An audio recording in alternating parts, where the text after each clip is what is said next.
Well, I don't usually do this. I've never done an introduction when I'm having a conversation with one of our own.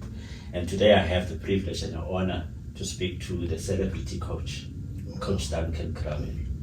Good afternoon, sir. How are you? No, I'm fantastic. Thank you very much for having me. I didn't have an interview with you for a very long This day will come where I have the privilege of talking to you. I actually see you walking down the passage every now and again. Now it's an honor today. Thank you for blessing us with your presence. No, it's my pleasure. And, it's always a pleasure for me being interviewed by you. And I was always wondering when you're going to interview me. Well, talk to me on a serious note. Talking about the passages. Tell us the process of a youngster being able to be here in this building. We've got different age groups. We've started under 12, 14, 16, 18, and then we get the young Spurs set up. That is the combination of the ABC and the DDC. But of course, we want to improve our personnel all the time. Because it's important to do so. Things changes over time. Some players are coachable, some players are not that coachable. And we want to speed up the development of each and every player in this academy. So how do we get them into the academy? We first look at, we've got a scout almost at every LFA in South Cape Town. Yeah. And they identify the players for us. Then we go out as coaches to go and have a look at the players. But then, of course, before they even identify the players, they come and watch our training sessions so that they can know our players.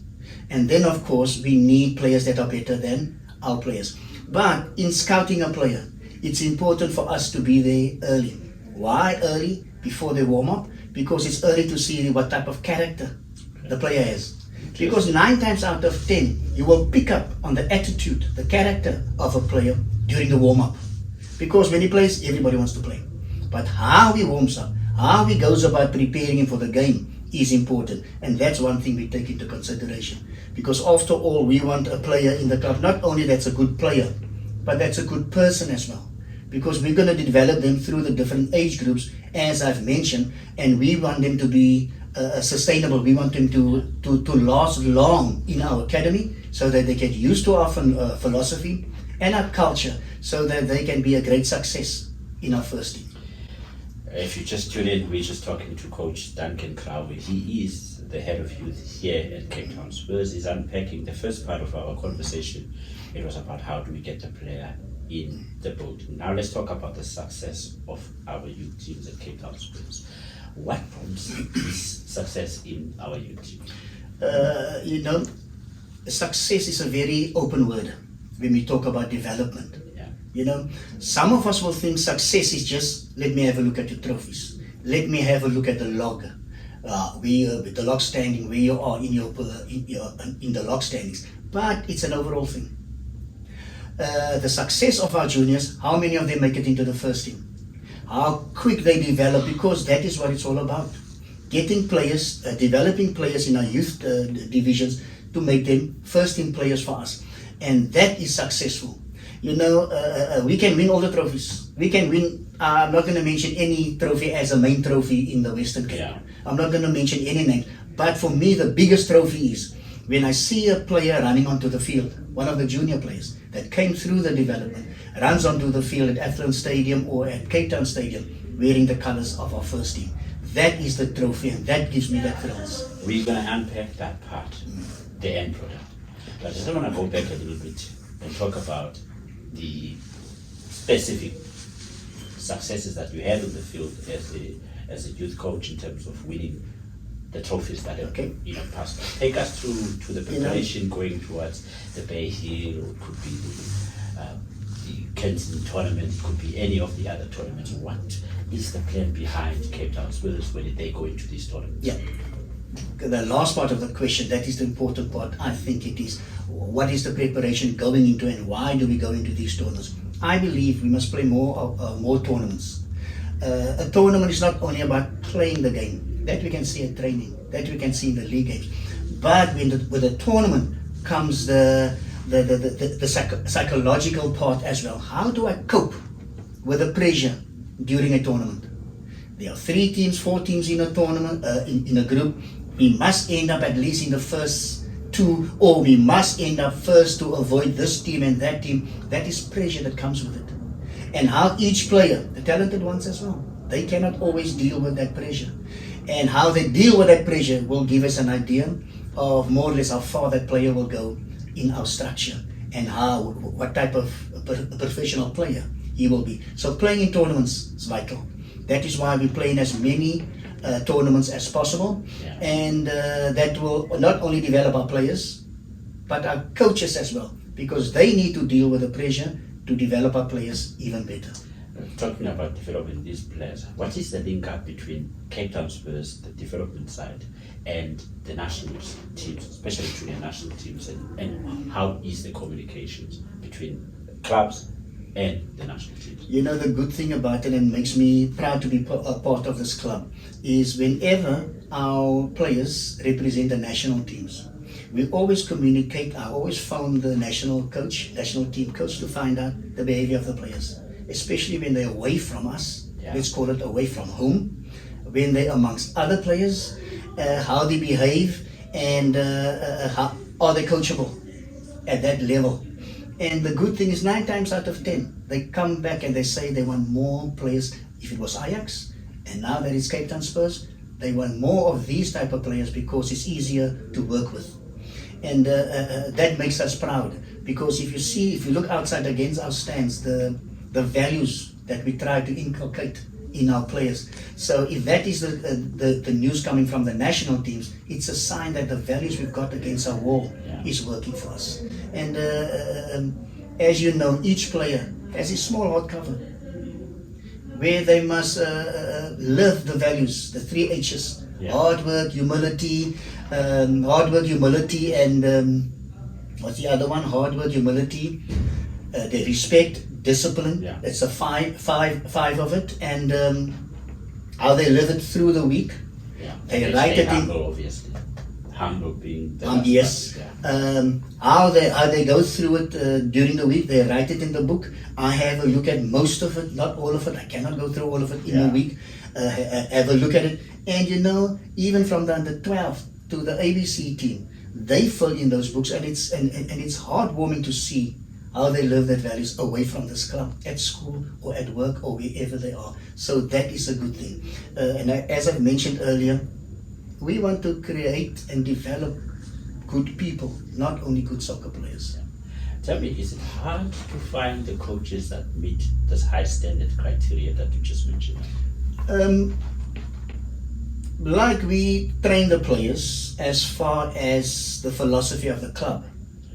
Philosophy and the playing style in each position and the roles of each position as we train the player during our training sessions.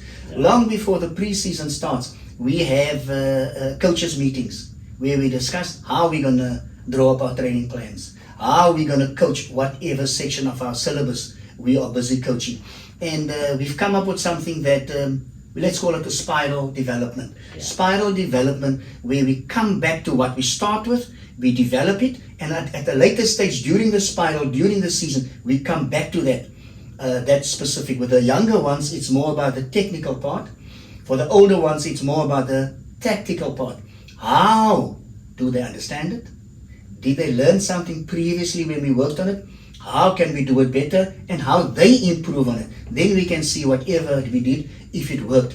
And that is where the coaches comes in. And fortunately or unfortunately, that is my job to see that the standard and the intensity of our training sessions are where it's supposed to be. So once again, I'd like to unpack the success of these tournaments, going down from Bay Hill, Engine, and mention all of them.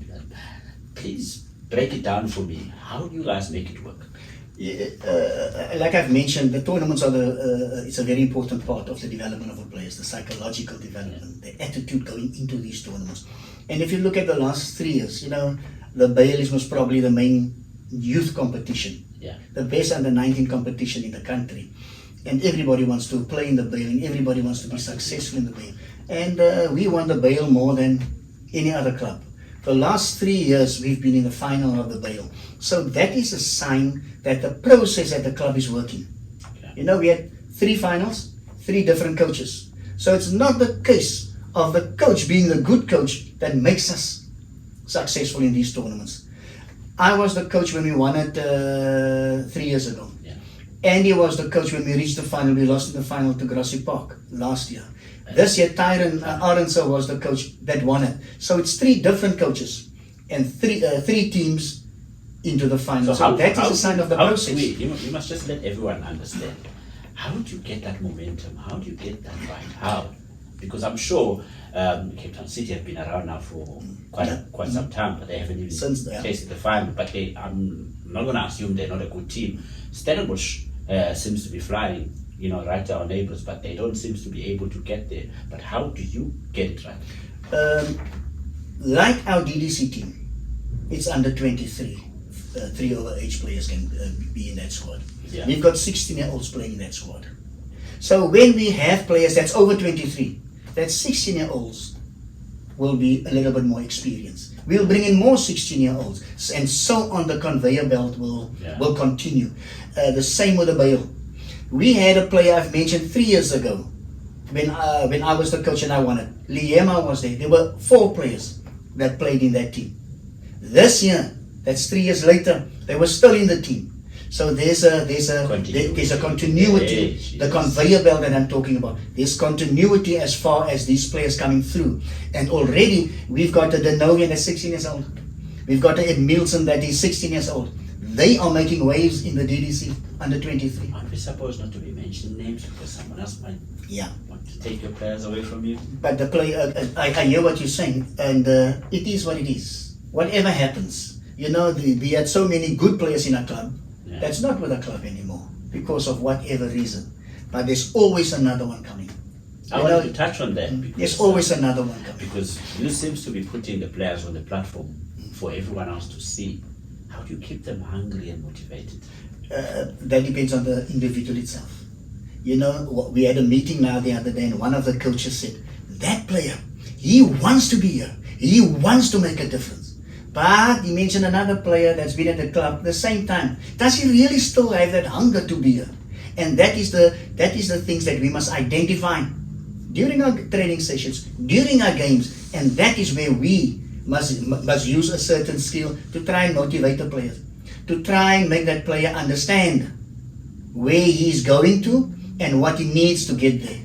And it's not only about the technical side, how you control, how you hit the ball and so on. It's not only about the tactical side, where you must be on the field when you have the ball or when you don't have the ball. It's not only about your fitness, which most of us do here, most of the time here at training. But there are other 3 components that you need to work on to develop a player holistically.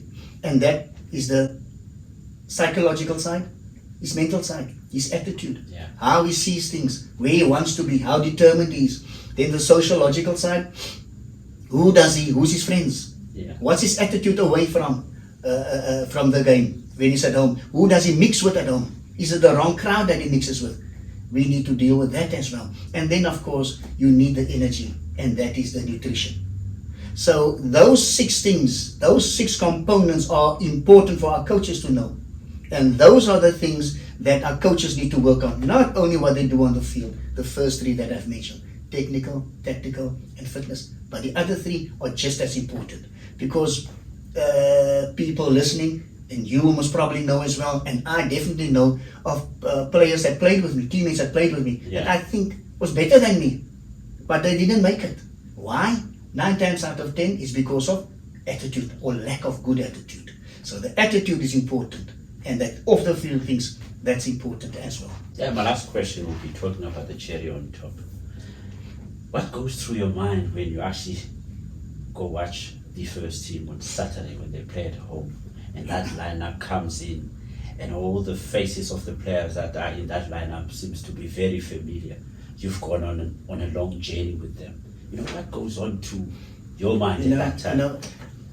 Playing in front of 50,000, I can remember my first game I played in the PSL. It was way back, and it was against Kaizer Chiefs. 25,000 people cramped into the old Athlone Stadium.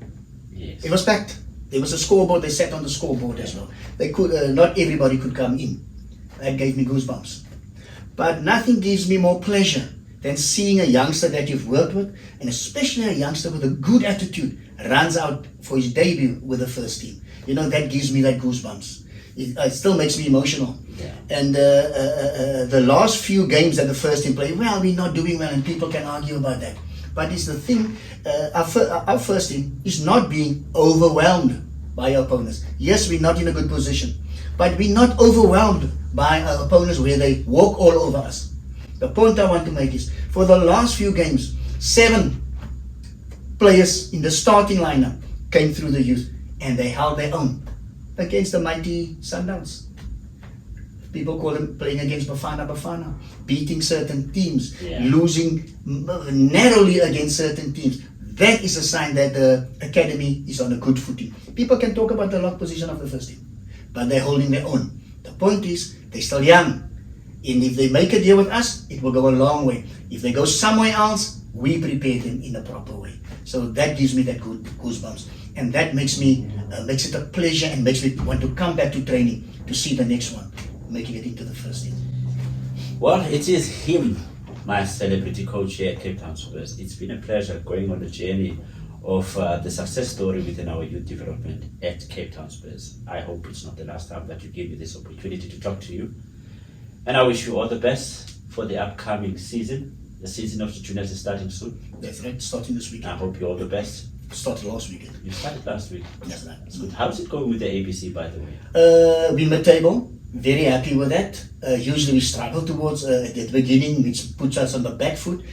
We just hit the ground running this time with the youngsters. And next year we'll bring in more youngsters. It takes us a month or 2 or 3 to get ready. The season was short this time around, so our selection for the ABC had to be right. Our DDC team is making waves, and that's a good sign as far as the development is concerned. And even the youngsters, our under 18 is only 16-year-olds, and that is going to be the challenge to get them into the young Spurs. That's the ABC and the DDC team for next season. And I talk about next season. It sounds far away, yeah, but it's now in June, July, when the pre-season starts. So we've got to work quickly. Coach Duncan Crowie, the head of youth at Cape Town Spurs. It's been a pleasure, sir. Thank you very much. It's my pleasure. Thanks for the interview.